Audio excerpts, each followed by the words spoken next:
Hey, Slater Crusaders, America's the greatest country in the world. Thanks for being here. I'm so excited for today's special. We're going to talk about the great conservative minds of the last 100 years. The people whose shoulders we've stood on.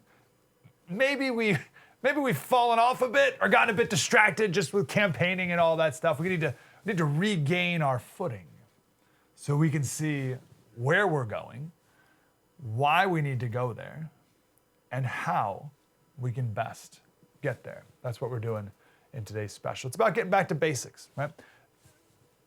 Like every sports movie, the team starts to win, they get cocky, they lose in a game they shouldn't have, and then the coach does what with them? They stay after the game, they don't go home, they stay after the game, they run drills. They get back to basics. And that's what we need in the conservative movement as well. We need a restoration of the truth, a remembering of what conservative values are, and a rearticulation of them properly and proudly. So today, we're going to talk about theologians. We're going to talk about Supreme Court justices. We'll talk about more activists / pop culture conservatives, if you will, like Rush and a Breitbart, because everyone has a role to play here. We need the intellectuals. We need the Russell Kirks.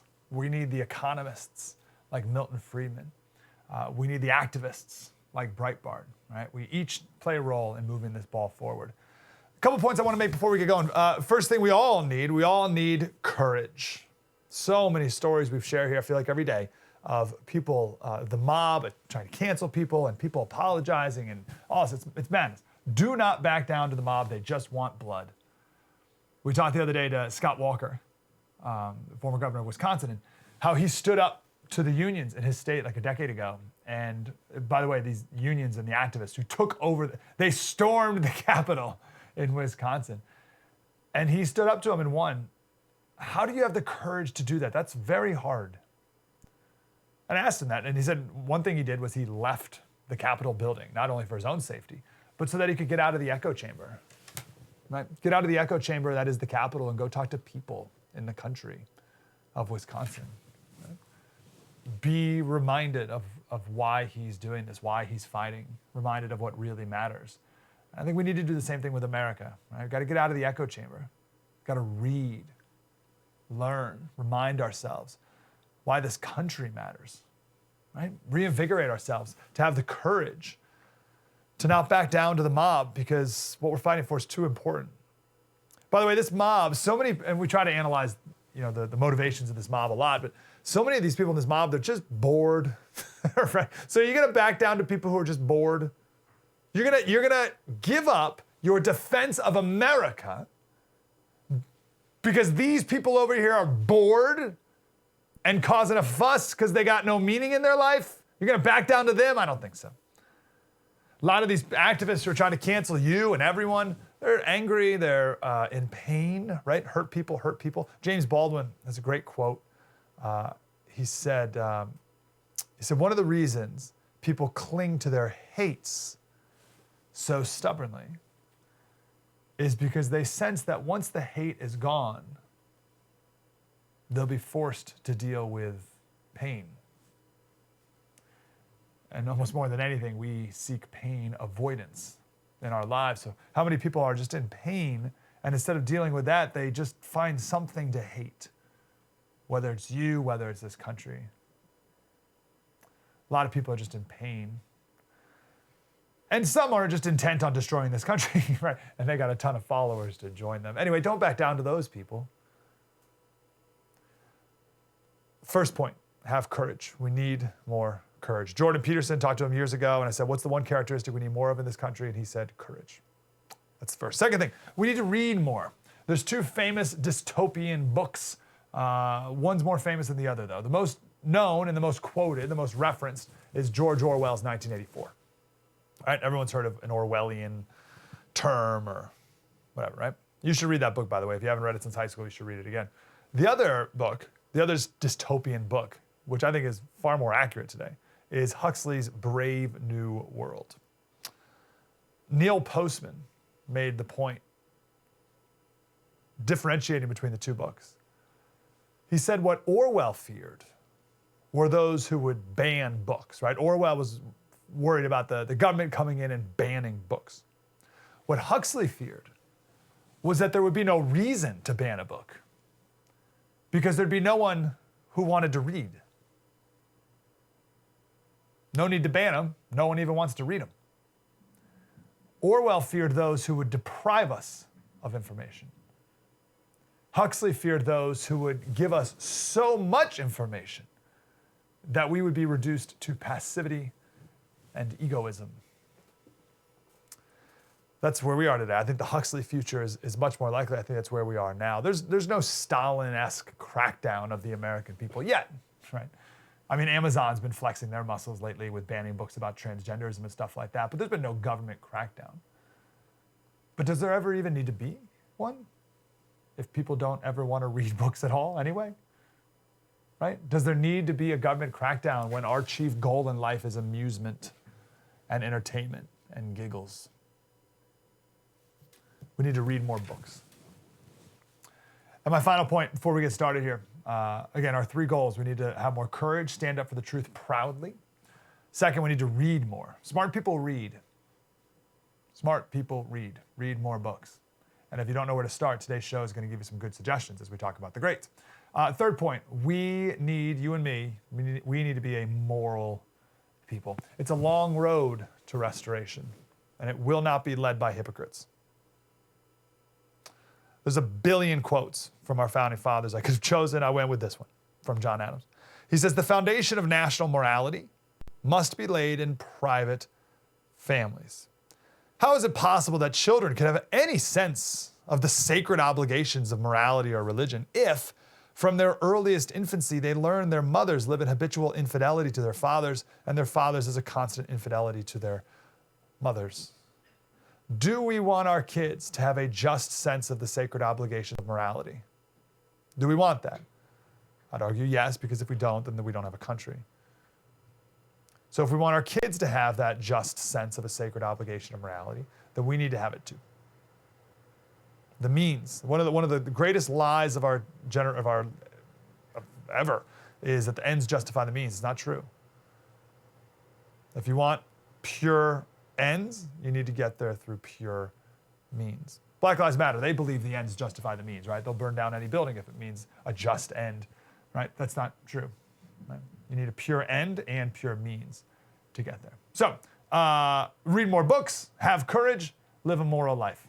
That's the lesson of today. Let's learn from the greats. Spencer Klavan's going to be here next. We're going to talk about C.S. Lewis and G.K. Chesterton.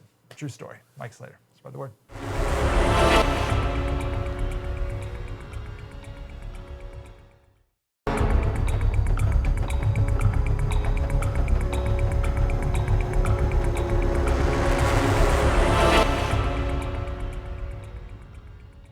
Hey, Slater Crusaders, welcome back to our special Great Conservative Minds. We're going to go to one of this generation's great conservative minds, one of my favorite guests and one of my favorite podcasts, a host of one of my favorite podcasts, Young Heretics. He's also the associate editor of the Claremont Review of Books, Spencer Klavan. What's going on, Klavan? Hey, Mike, it's great to see you. And I have to say, I'm very disappointed that you and I are not on that graphic that you got with the That's a great point. Okay, guys, re-edit it. Re-edit the graphic for next segment. I fully expect the proper new generation on there. Hey, man, let's start off with C.S. Lewis. Sure. Why even put him in this list of great conservative minds? Yeah, I'm really glad you asked that question because it's a question I think a lot of people probably ask when they first hear you say the name. Lewis, even among people who love him, and he's the author of the great Narnia series. People adore C.S. Lewis. But even people who love him, I don't think really are ready to own him as an intellectual. And a lot of people haven't read his nonfiction, the speeches that he gave, especially throughout World War II, essentially to just uplift the soul of England as it was slogging through its Second World War within a matter of decades. What he really was the scholar of saving Christianity and saving belief in God from all of the movements of the 20th century that we're still sitting with today. So that's Freudianism, especially. He was a big opponent of what he called the debunking of Freud, the idea that all our myths and our stories are just primitive legends, and we can move past that because we know it's basically all like sex and the human body now, and we're still dealing with that form of materialism.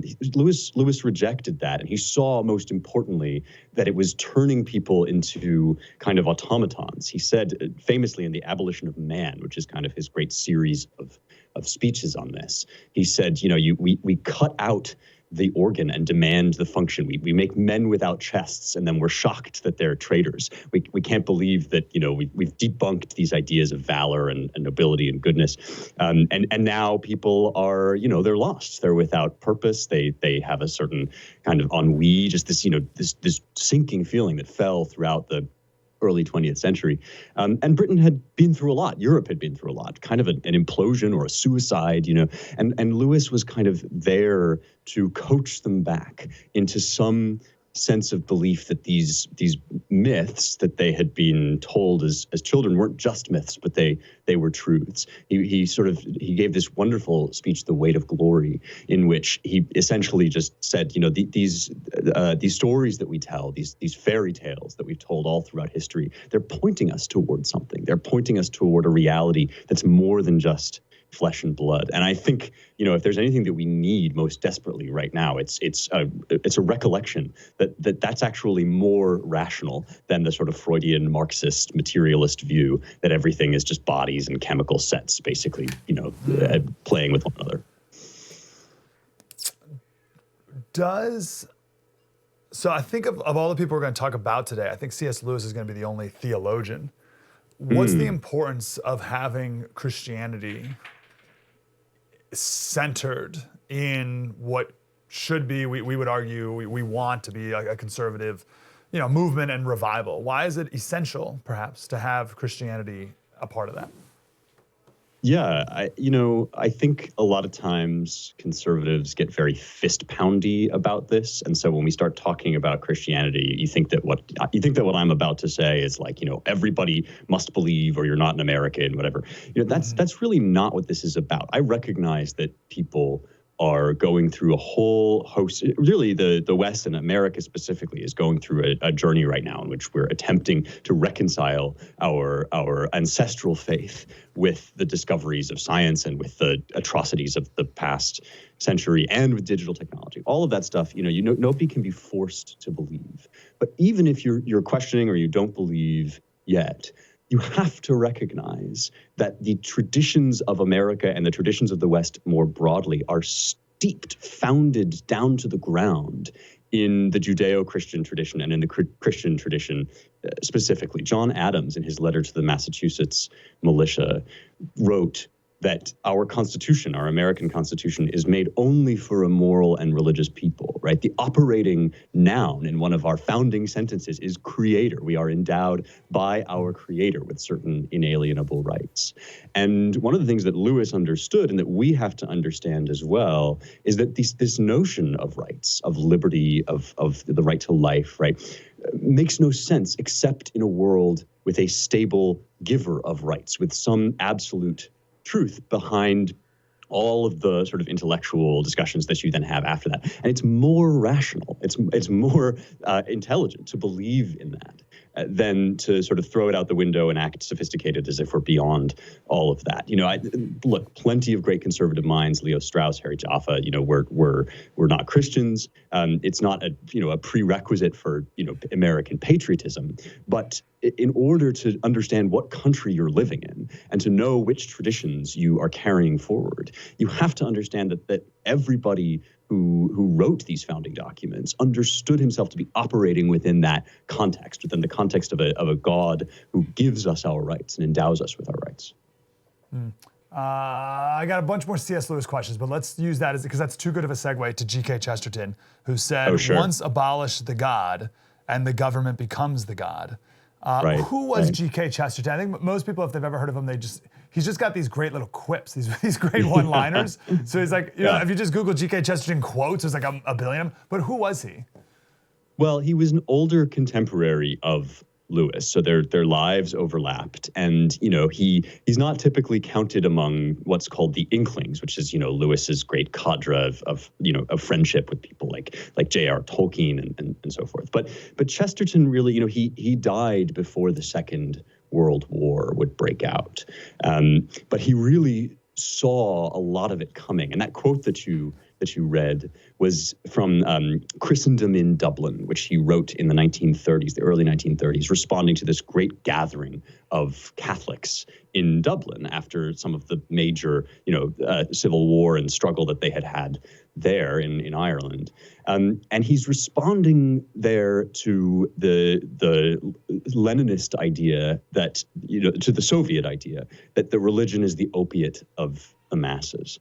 And he said, that's exactly backwards. We've seen in places like Dublin that a belief in God, which is a belief in an absolute truth beyond the law, right? That's what God is. He is the morality. No matter what people say in any given place or time, God has the ultimate and eternal truth, right? He says if you kick that out, then you have no basis on which to criticize the powers of the world. And so when you jettison God, right, then what happens? The most powerful thing in the human world becomes God. And so he was arguing essentially, again, these guys were almost prophets. They sort of saw the implications of the major kind of atheist ideas of the time. And they were writing these like toolboxes, these great Chestertonian quips. You kind of unfold them, and you realize that we're still grappling with the issues that they were sort of giving us tools to answer. So yeah, I mean, I think coronavirus is a really great example of this. Conservatives have faced up during these eras of lockdowns and these kind of tyrannical government regimes. We've faced up against the concept of civil disobedience, right? When is it right to defy an arbitrary or an unconstitutional commandment from your governor? Well, in order to answer that question, you have to be reaching out beyond the law itself to the principles on which the law and the country itself is based and founded. That's God, right? God is the kind of like holder, the container, and the expresser of ultimate truths. And without that, you're just, what basis do you have for any kind of rational disobedience against things like coronavirus lockdowns that are just so obviously tyrannical? I want to ask you a question that's something like, because you mentioned Freud earlier. So I want to ask you a question that's something like, who kicked God out, right? Because here we have these guys trying to recenter God. But like that's absurd because there's so many forces. And I'm reminded, I just heard this the other day, a quote from Spurgeon, a little story from Charles Spurgeon. And some lady came up to Spurgeon and said, Pastor, I can't understand why the Bible says God hated Esau. I can't understand how God could hate Esau. And Charles said, ma'am, I totally understand that. What I can't understand is how God loved Jacob. And I just love that story because the fact that things are broken, that's the norm, right? And not to go on a high horse here, it's your segment, but people are like, how could these mass shootings have happened? And I think, geez, how are there not mass shootings nonstop all the time, constantly, every day? Right? How are there not more? So we just got to flip it around. So that being said, who kicked God out in these people's era that resulted in them needing to put God back centered? Yeah, it's funny, you're evoking another great Chestertonian quip, which is that before you give people the good news, you have to give them the bad news. And we have this weird kind of double mindset right now of just like this kind of imaginary optimism. Well, we can create a world where there's no such thing as risk, which the implication of that is we can create a world where there's no such thing as deaths, right? Where there will be 0 deaths from coronavirus. And yet at the same time, all of these plans fall flat. Why? Because we haven't had the bad news yet. We haven't internalized this Christian truth that the world is terribly broken. Your question, though, your fundamental question is a really good one. And I think, people blame this on like all sorts of intellectual movements. They blame it on abstract modern art. They blame it on postmodernism. They blame it, as I've sort of just done, on, Freud and Marx and these materialists. But that's like too many explanations, as you say. The real answer, and it's one that I think could give us a little bit more sort of empathy and understanding here, is the real answer is the world wars killed God.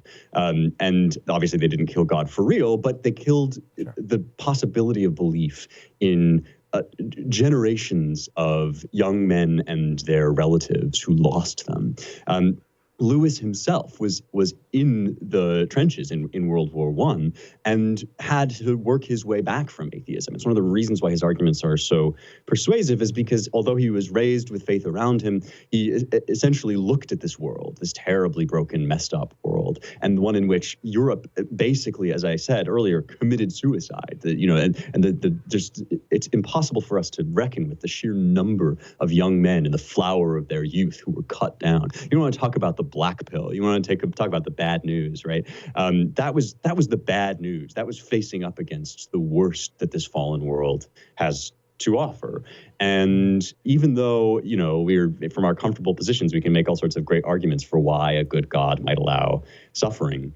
You have to reckon with the fact that when people actually face up against that, it's a totally different set of questions. This is Lewis's A Grief Observed kind of deals with this. It's like when you're actually feeling pain, when you're actually encountering the emotional reality of it, you have to answer that question all over again from the point of view of somebody who knows that cry of Christ on the cross, right? God, why have you forsaken me? And that's the beginning of the way back, right? Because the fact that Christ asks that question means that the very experience of losing your faith is the moment when you might be closest to some part of the Godhead, when he's there with you. That's a Christian mystery, right? And Lewis was basically recovering that. We're still recovering that from a world where all of our grand designs and plans for utopia, are falling flat.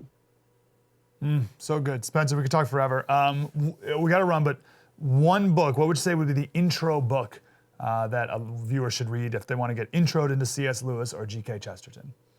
Sure. Well, the intro book to read is Mere Christianity, which is Lewis's kind of articulation of what he considers Christianity without a lot of the without a lot of the denominational baggage, right? If you just want what do Christians generally believe.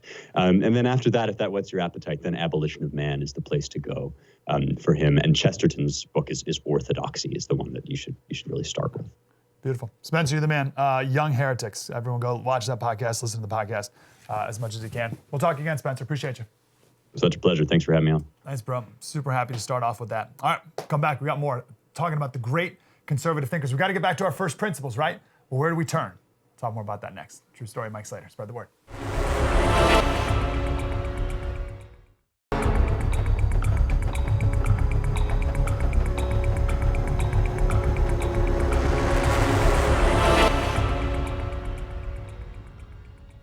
Hey, Slater Crusaders, welcome back to our special about great conservative minds. We got to stand on the shoulders of these giants who have come before us. We have a crazy, crazy world. We got to get back to the basics. And what made America the greatest country in the world? How do we win this ideological battle that's happening right now in front of us? Jerome Hudson is here. He is the author of 50 Things They Don't Want You to Know About Donald Trump, but more relevant to this conversation, he's the entertainment editor at Breitbart. Mr. Hudson, how are you, brother?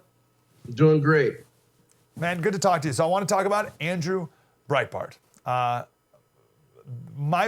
thing I understand about Breitbart is that he truly understood the connection between politics and culture. And I think his famous line, correct me if I'm wrong, is politics is downstream of culture. So culture comes first, politics reflects it. And I deeply believe that as well. What do we need to know about Andrew Breitbart and Breitbartism, if you will? Well, Andrew, grew up in West LA, and he went to college, Tulane, and realized that the environment that he grew up in Los Angeles, that is the media and entertainment, he saw a very similar situation that happened in college campuses. He thought that, the college campus, something like Tulane, would be sort of a bastion of open-mindedness. It's a liberal school, but he quickly realized that his assumptions were completely wrong. Independent thought was stifled on the college campus. And when he went back to LA, he saw a similar situation, control of, critical thinking happening in that sector. Andrew, long story long, was dating Orson Bean's daughter, Orson Bean, the legendary comedian and raconteur. And Andrew saw Orson Bean's had a book by Rush Limbaugh, the Way Things Ought to Be. And Andrew, was sort of challenged by Orson to listen to Rush Limbaugh, who Andrew thought was anti-Black, anti-gay, and anti-Jew. And it didn't take long for Andrew's mind to be opened up. And he actually developed a relationship with Rush Limbaugh. Andrew saw, what Justice Clarence Thomas called a high-tech lynching during his confirmation. And it really planted a seed in Andrew's mind, but he never forgot the lesson that he learned about how culture and how popular culture really drives our politics. He understood that we saw Will and Grace talk about gay rights issues and gay marriage long before Congress ever passed a bill or the Supreme Court ever ruled. Andrew understood that, Caitlyn Jenner was talking about trans rights before, some of our governors have found themselves in hot water with this same issue today. And so time and time again, culture driving political discussions and political debates. And so at Breitbart News, it's very important for us to carry that torch. And as entertainment editor at Breitbart News, I spend most of my day really holding up a mirror and showing the hypocrisy of a lot of, very moneyed millionaire elite celebrities really just being hypocrites on a lot of issues. They want to take away the Second Amendment rights of law-abiding citizens, but they are constantly protected by men with large guns. They talk about the threat of climate change, but a lot of these celebrities, I mean, the amount of the carbon footprint to shoot even a miniseries, let alone the fact that they fly around on private jets all over the world. It's fun. As Andrew Breitbart said, we are happy warriors fighting for traditional American values that a majority of the country believes in. So good. I'll throw one more hypocrisy on there. Just with the border this whole week, right? They can pat themselves on the back for being so pro-immigrant, but they're not opening up their pool house to these migrant children who are coming by, and their kids' private schools are not being inundated with kids from Guatemala who don't speak English, et cetera, et cetera. Easy to virtue signal and all that. Did I hear you right that Breitbart was a liberal or a progressive or what before he came across Rush Limbaugh?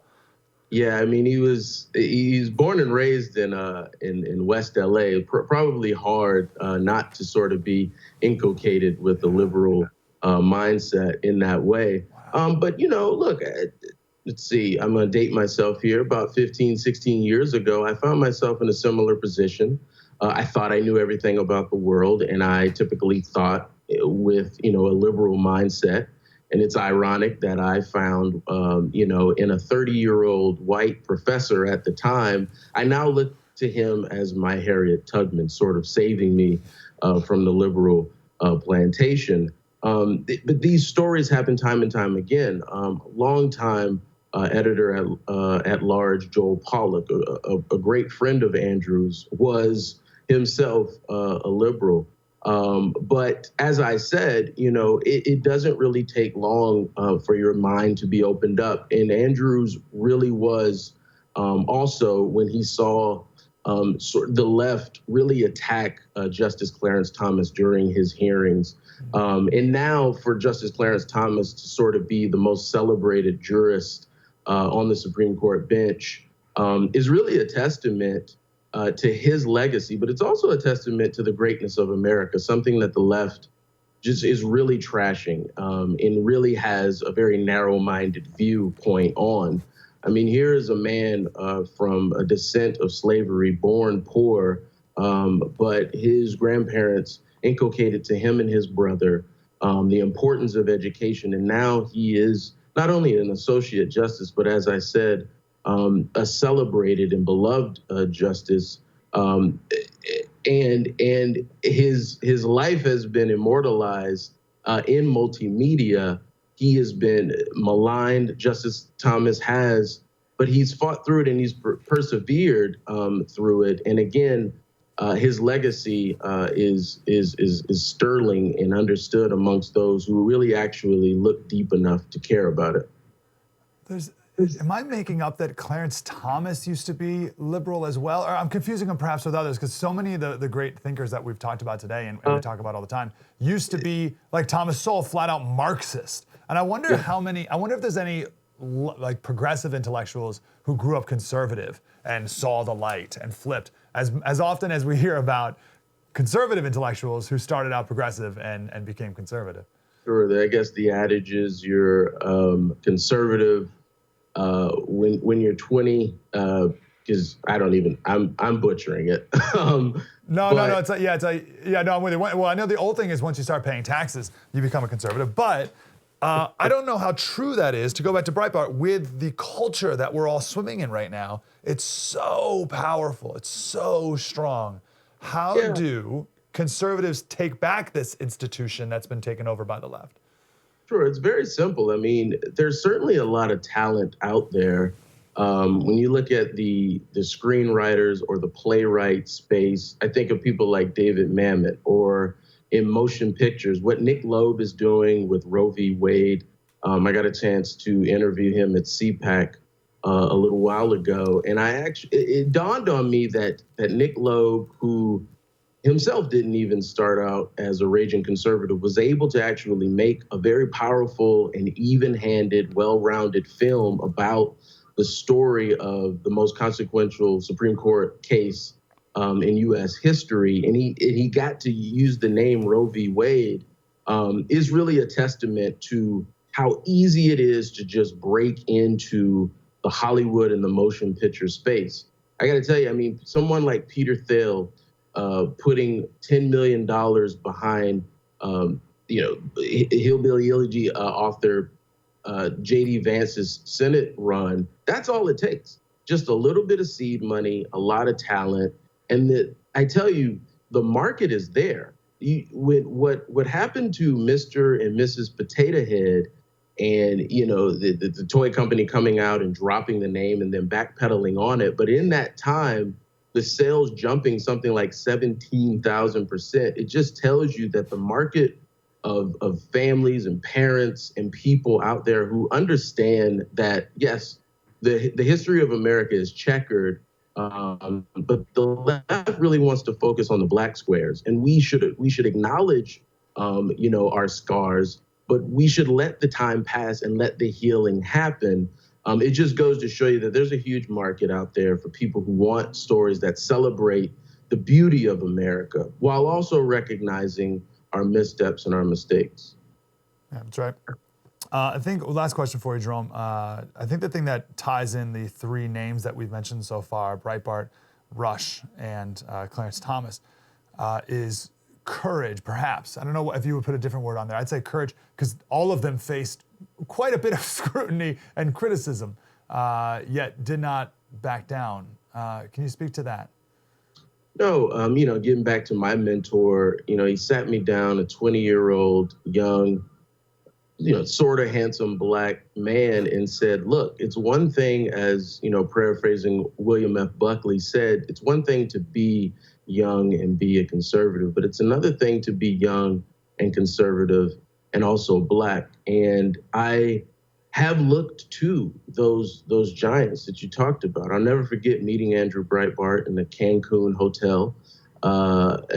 We were just basically trolling the United Nations Climate Conference in 2010. I'll never remember the first monologue I heard from Rush Limbaugh, or when I read Clarence Thomas's First Dissent. I'm a nerd, I know it, but all of those men and the women of the conservative movement did have what you are talking about, courage, and the courage of our convictions. Again, I mean, this country is a miracle of God's making, and it has always taken patriots to actually celebrate our history, the good and the bad of it. And the American left just does not appreciate it and really just wants to trash and tear down the only country that stands in the way of tyranny around the world. It's so much easier to tear down than it is to build up, but obviously so much more important and fulfilling to do the building up. So I'm glad you're a part of it. Jerome Hudson, 50 Things They Don't Want You to Know About Trump. Go buy the book and read them, entertainment editor at Breitbart. Mr. Hudson, let's talk again, brother. Let's do it. Nice, man. Great conservative minds. More coming up next. Spread the word.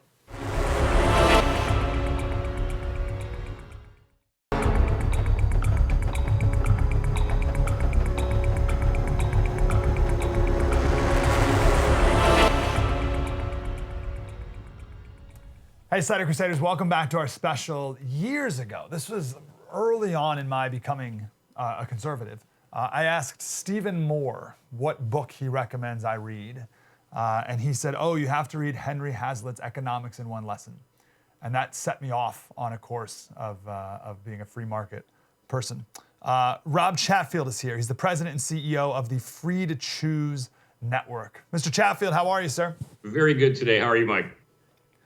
Wonderful. So I'm excited to talk about all the great economic thinkers of the last 100 years that certainly we need to get back to. Good night. Where should we start on our journey today? I'm going to start people with an unknown, unsung hero named Aaron Director. And Aaron Director has a 3 parts to play in the great economics thinkers, if you will. The first was he was at the University of Chicago, and he recruited his sister to come study at the University of Chicago. Her name was Rose Director, and Rose was seated in her first class alphabetically next to some guy named Milton Friedman. And so some way, shape, or form, Milton and Rose got to talking, and if it wasn't for Aaron Director really helping recruit his sister, we might not have had the Milton and Rose Friedman combination that we had today. I love stories like that. So he was merely a student. I don't say merely, but he was a student at University of Chicago, right? Well, actually, how did the University at that time he was a professor, but Aaron Director never had a PhD. Wow. What's the role of University of Chicago? How did they become the free market epicenter? And this goes back to, once again, if I use Aaron Director because he was friends in London with a guy named Friedrich Hayek. So he actually knew about the book, The Road to Serfdom, which was written and published in Europe. And he persuaded the University of Chicago Press to publish The Road to Serfdom in the United States. Wow. So again, without Director, we don't get Friedrich Hayek. And without Director, we don't get Friedrich Hayek recruited back to the University of Chicago. Wow, and then you don't get all the other great minds that come from that. That's crazy. When was should we talk with Hayek, talk about Hayek and Road to Serfdom? Let's do that. Who was that man, and when was that book written? I was going to say, that came out in 1945, I believe, and you're testing my knowledge on that one by far. But, the concepts there were essentially, why central planning always fails, and why a dictator is always going to rise to the top. A friend of mine put this very well when he was reading a book, ironically called Khrushchev Remembers. And he says, Lenin needed a Stalin. Stalin never needed a Lenin. So you could have somebody who has, nothing but good intentions, but they're going to need an enforcer if you're going to have central planning and socialism to work. But once you have that enforcer, the enforcer quickly realizes he doesn't need anybody else. All he needs is more enforcers to get what he's looking for, which is total control and dominance of his society. Who did Hayek most influence here in America? A lot of people that you wouldn't notice. And I think if you look at a lot of the think tanks that are out there today, almost all of them are really influenced by Hayek. And this goes back to, your Cato Institutes, even a Heritage Foundation, by the way. But if you look at just the basic underpinnings of what the think tanks look like today, almost all of them go back to what Hayek's talking about. I don't know what your favorite food is, for example, Mike. How can I know what you place the most value on in terms of how you want to spend your money, how you want to spend your time? And that's what Hayek's theory essentially was about, is that no one person can know enough about what's going on in society. Therefore, the individuals themselves should be making the decisions, and that's how markets work. We vote every day with our dollars. Such an important point. Let's talk about Milton Friedman. What's his story, and how did he change the debate? This one here is kind of neat because there's 3 guys at the University of Chicago, and I'm going to give you another one here. George Stigler is a great name that, again, just underappreciated in history, but we're going to get to him a little bit later. And Alan Wallace. These 3 were the 3 musketeers at the University of Chicago. Friedman, of course, very gregarious, a debater, if you will. Stigler, a person who was a great person with regards to the history of economic thought. And Alan Wallace, the guy most people don't know of. Alan Wallace, Stigler, and Friedman will tell you was the brightest of the 2 of them. And he is known for a statistical analysis test that is still being used today. However, Alan Wallace took over the University of Rochester, and then was appointed by Nixon to take over the Corporation for Public Broadcasting.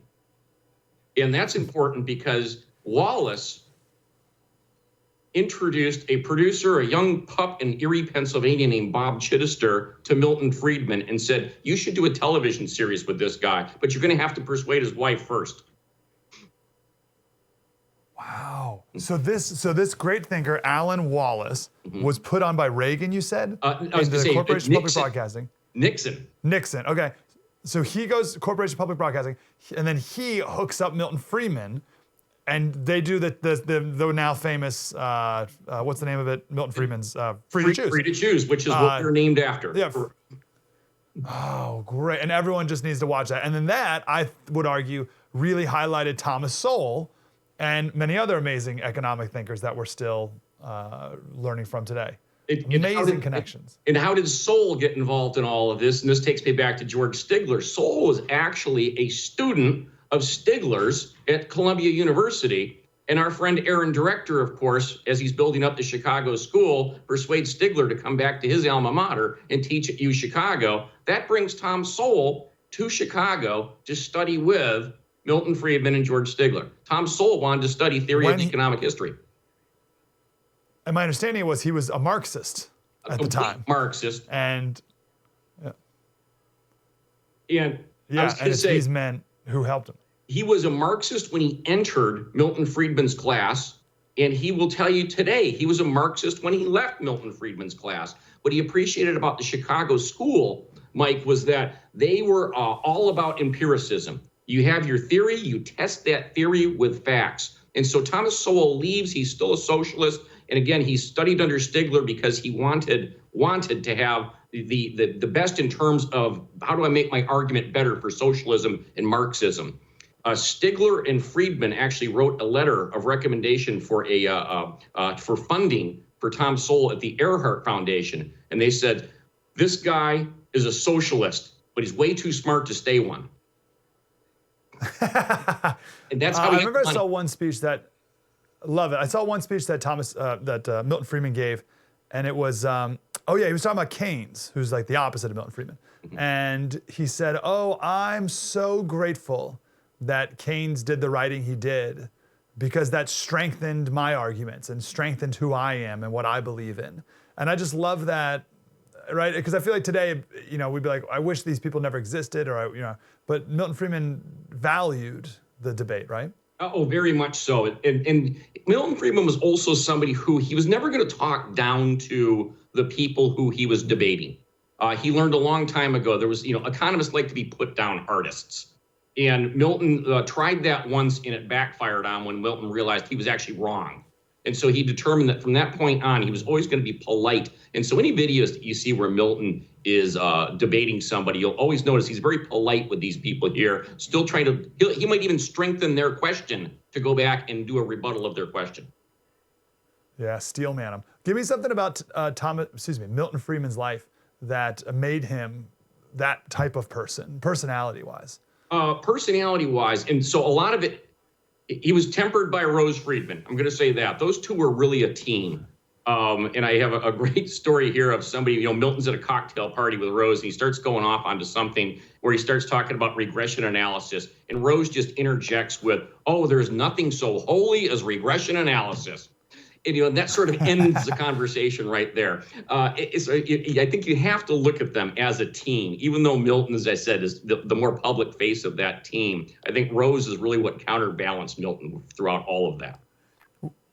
Let me tell you how grateful I am for the Free to Choose Network and what you guys do and the Idea Channel, that you're still able to spread these, the ideas and the writings and the speeches of these brilliant men. I'm super grateful because there's a whole new generation that needs to hear the truth like this. If you could recommend one of these books that these men have written to start someone's journey, what would you recommend? The best one still from 1962 is Milton Friedman's Capitalism and Freedom. And I think that's the basis point. If you see what Free to Choose is, Free to Choose simply was Milton Friedman and Bob Chittister taking capitalism and freedom and trying to spread that to the masses. to make that more palatable instead of an intellectual argument. If you start with Capitalism and Freedom, though, I think that's the right book to go from. And then all of the things that get published from there in terms of mass media, in video, even from there, I think everything stems from that one book. And it's an easy read. It's 120 pages. Oh, good. We need to, and so is Economics in One Lesson, obviously, and so is Bastiat's. What's Bastiat's book? The Law. No, Economics in One Bastiat's Lesson. Yeah, and Hayek's Road to Serfdom is pretty short too. All these are very palatable. You don't need many words for that, huh? Yeah, we got to run here. But what's your guys' mission at the Free to Choose Network? What's your mission statement? It literally is political freedom, economic freedom, and personal freedom. We try to make videos and produce products that essentially emphasize those three components. People who are free to choose are much more happy, healthy, wealthy than those who cannot. And anytime we can get that message across, I think we win. Grateful you guys are continuing their legacy. Super important. Rob Chatfield, Free to Choose Network, and the Idea Channel. Thanks, Rob. Thank you, Mike. There we go. That's our special, The Great Conservative Minds. We got a lot to chew on here and a lot to get back to, but what's more important? True story. Mike Slater, spread the word.